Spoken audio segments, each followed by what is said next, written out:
Dober večer. In lepo pozdravljeni. Gledate prvo soočenje kandidatk in kandidatov za predsednika oziroma predsednico Slovenije, ki se bodo potegovali za vaš glas na predsedniških volitvah 23. oktobra. 2 meseca kasneje bo v predsedniški palači primopredaja poslov med zdajšnjim predsednikom Pahorjem in njegovim naslednikom oziroma naslednico. Končal se bo drugi Pahorjev predsedniški mandat in začel nov, 7. predsedniški mandat v samostojni Sloveniji. Predsednik države predstavlja našo državo, Republiko Slovenijo, in je vrhovni poveljnik obrambnih sil Slovenije. Danes sta z nami 2 kandidatki in 5 kandidatov za to funkcijo. Vse prav lepo pozdravljava in vam seveda želiva čim boljše soočanje. No, kot zadnja je kandidaturo vložila ginekologinja Sabina Senčar, doktorica medicine, specialistka ginekologije in porodništva, 52 let. Gospa Senčar, kandidirate s podporo neparlamentarne stranke Resnica in s podpisi volivcev. Torej nasprotujete cepljenju proti COVID-19, nasprotujete ukrepom proti epidemiji. Je to poglavitna vsebina vaše kampanje, to nasprotovanje cepljenju in ukrepom? Ne nasprotujem cepljenju, spravim samo, da mora biti v kontekstu, kot je pravilno in izgovorjen in da ga pravilno opravljajo. Ker ima status poskusa, ker je to še vedno v kliničnem preizkušanju, se mora podrejati vsem zakonitostim, tako Helsinške deklaracije, kot Ovidske konvencije in tudi Nürnberškega kodeksa, kar nažalost ni potekalo tako. Kaj bo torej vsebina vaše kampanje? Na kaj stavite? Ker delam med ljudmi, jaz prihajam iz drugega konca. Vsak dan se srečujem z ljudmi, ki jim zmanjkuje upanja, ki so prestrašeni, ki prihajajo iz ene krize v drugo, počutijo se nemočni, upajo, da jim bo politika pomagala, pa ne samo na lokalnem nivoju, ampak tudi politika Evropske unije. Ampak žal, politika tako lokalna kot državna in tudi na nivoju Evropske unije jim ne prinaša rešitve, prej jih je pripeljala v krizo, v kateri smo danes. Spoštovane kandidatke in kandidati, ste bili med kampanjo deležni groženj, pritiskov. Kako ste se na to odzvali, torej na grožnje in pritiske, in kako se boste te problematike lotili, če boste izvoljeni za predsednika oziroma predsednico Slovenije? Gospa Senčar, tokrat začnemo pri vas. 45 sekund ima vsak. Bila sem pretresena, ko sem to slišala. Med kampanjo nisem bila deležna groženj, imam ničelno toleranco do groženj, do ustrahovanja in do kakršnega koli sovražnega govora.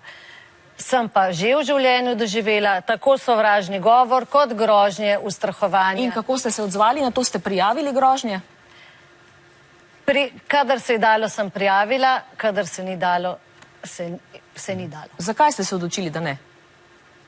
Včasih niti ne veš, od kje prihajajo te grožnje. Včasih ne veš, včasih celo grožnje prihajajo od znotraj, od stanovskih kolegov. Včasih so grožnje subtilne, neodkrite, včasih so prikrite. Niso vedno povsem jasne. Torej, to so dosedanji predsedniki Slovenije. Kdo pa je vam najbliže, spoštovane kandidatke, spoštovani kandidati? Gospa Senčar. Rekla bi, da je predsednik v mirnem času drugače kot predsednik v kriznih časih. Ko sem živela svobodno, mirno, se nisem ukvarjala, kdo od njih je boljši. Rekla bi, da so mi bili vsi všeč. Pri gospodu Pahorju pa sem pogrešala, da je tista zaprisega, ki je za prisego ob izvolitvi, da bo branil ustavni red in vsakega svojega državljana posebej in državo.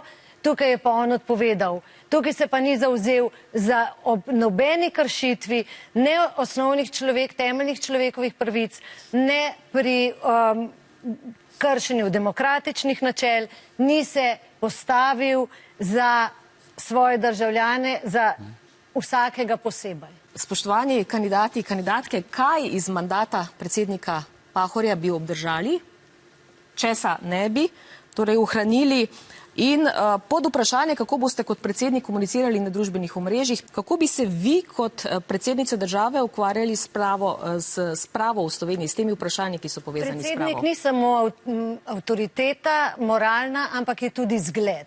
Kako, na kakšen način komunicira, je bistvenega pomena za to, kako se v bistvu država in druge države odzivajo na Slovenijo, ker je on predstavnik Slovenije, ne on je obraz Slovenije. kaj bi naredila pri spravi. Tukaj še ni bilo zaključnega govora, tukaj še ni bilo tiste prave katarze in očiščenja, tukaj bi bilo potrebno narediti več. Kaj bi storili vi?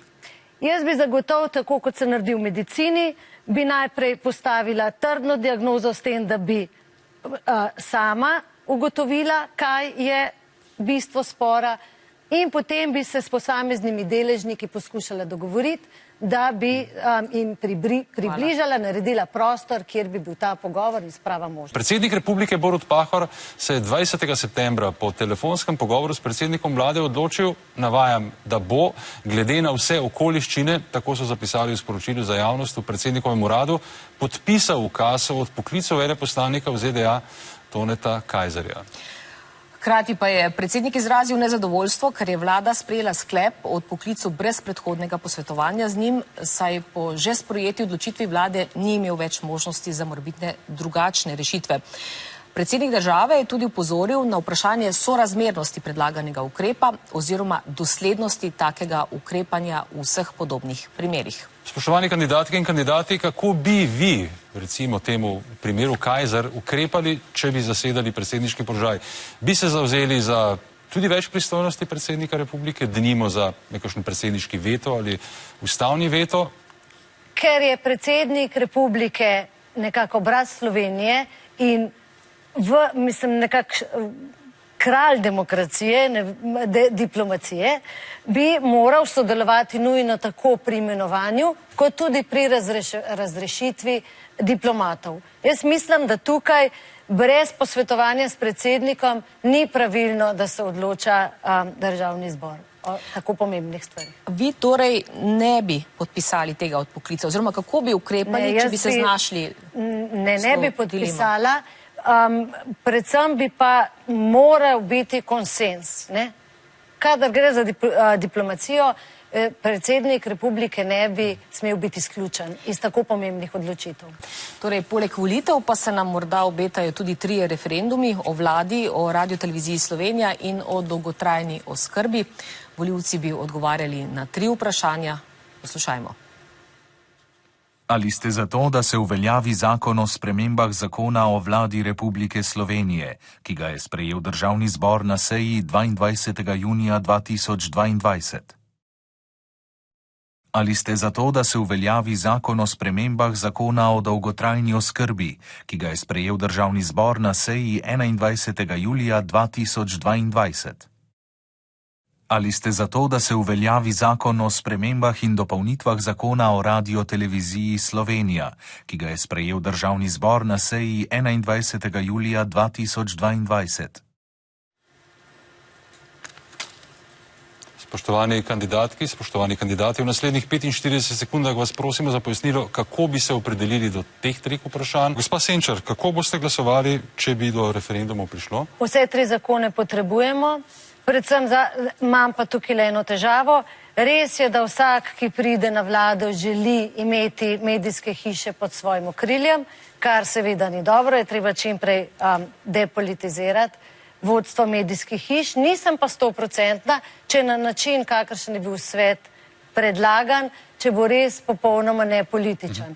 Tukaj mi manjka tudi, kaj v tem svetu bi lahko sodelovali programski svet, tudi mladi. Nisem 100%, če je Olimpijski komitej nepolitična, popolnoma nepolitična organizacija. Zakon o dolgotrajni oskrbi nujno potrebujemo, tudi ta bi potreboval neke popravke. 24. februarja letos je Rusija začela obsežen vojaški napad na Ukrajino. Največja vojna na evropskih tleh v tem tisočletju je torej zdaj že v 8. mesecu. Razmere v Ukrajini se še zaostrujejo. Ruski predsednik Vladimir Putin je 21. septembra sporočil, da je podpisal ukaz o delni mobilizaciji, s katero namerava Rusija vpoklicati 300.000 rezervistov. Gre za prvo mobilizacijo v Rusiji po 2. svetovni vojni. Na 10.000 ljudi je v strahu pred mobilizacijo zapustilo Rusijo ali pa si jo prizadeva zapustiti. No, pred dnevi so prav ruske oblasti v zasedenih ukrajinskih regijah Lugansk, Donetsk, Herson in Zaporožje izvedle referendume, na katerih se je prebivalstvo po njihovih navedbah izreklo za priključitev Rusiji. Ruski predsednik Vladimir Putin pa je v petek na slovesnosti v Kremlju podpisal dokumente o priključitvi teh regij k Rusiji. Danes je odločitev ratificirala tudi Ruska duma. Posledice vojne občutimo po vsem svetu, jasno najbolj v Ukrajini, ob vsem grozljivem umiranju. Prišla je gospodarska kriza, zaostrile so se razmere na področju energetike, cen hrane, tudi prekinjenih dobavnih poti. Ruski predsednik Vladimir Putin medtem grozi celo z uporabo jedrskega orožja. Poslušamo njegovo izjavo z 21. septembra. Хочу напомнить, что наша страна также располагает различными средствами поражения, а по отдельным компонентам и более современными, чем у стран НАТО. И при угрозе территориальной целостности нашей страны для защиты России и нашего народа мы, безусловно, используем все имеющиеся в нашем распоряжении средства. Это не блеф. Naša tema je torej vojna v Ukrajini in njene posledice. Imate minuto časa za odgovore. Gospa Senčar, kako bi vplivali na slovensko politiko do vojne v Ukrajini? S kakšnimi sporočili in konkretno vprašanje, bi se denimo srečali z ruskim predsednikom Putinom? Srečala bi se z ruskim predsednikom, seveda bi se. V Kijevu smo že bili, v Moskvi še nismo bili, tako da je čas, da se mogoče srečamo. Vsaka vojna se začne in konča za pogajalsko mizo. Če se to zgodi čim prej, je to boljše za narod. Moram pa reči, da smo se pozno vključili v ta konflikt Ukrajina-Rusija. Namreč konflikt ni od včeraj ali pa takrat, ko smo mi zvedeli za njega. Konflikt se dogaja že od leta 2014-2015, samo morda smo se mi z nekim interesom vključili zelo pozno, ko je ta konflikt že eskaliral. Ne samo mi, ampak tudi sama Evropa. Jaz mislim, da je pogajalska miza že nekoliko že zamujena, ne? Zato ker zdaj je toliko in toliko življenj že izgubljenih. Vsaka vojna pa ogroža civilno prebivalstvo. Moram pa povedati, da s tem, da Slovenija pošilja orožje in da se na ta način vključuje, jaz iz medicinskega stališča povem, da orožje vedno in samo namenjeno je ubijanju in nikoli ne reševanju življenja. Hvala lepa. Čisto ob koncu pa nas od kandidatk in kandidatov zanima, katero temo pa bi vi želeli odpreti v tej kampanji, pa na njo niti nocoj, niti morda v dosedanjem poteku še nismo oziroma niste posebej opozorili oziroma o tem nismo govorili. Gospa Senčar, kaj je tema, ki bi jo radi odprli, pa je morda še niste? Jaz bi rada odprla temo zdravje in zdravstvo. Ena od tem bi bila tudi revizija mednarodnih pogodb, predvsem z Svetovno zdravstveno organizacijo. Potem, ko govorimo o varnosti, ki je enako pomembna kot zdravje in se tudi prekrivata, bi rada govorila o tem, kaj varnost je, ne samo obramba, ampak tudi samozadostnost, samooskrba, tako prehranska kot tudi energetska.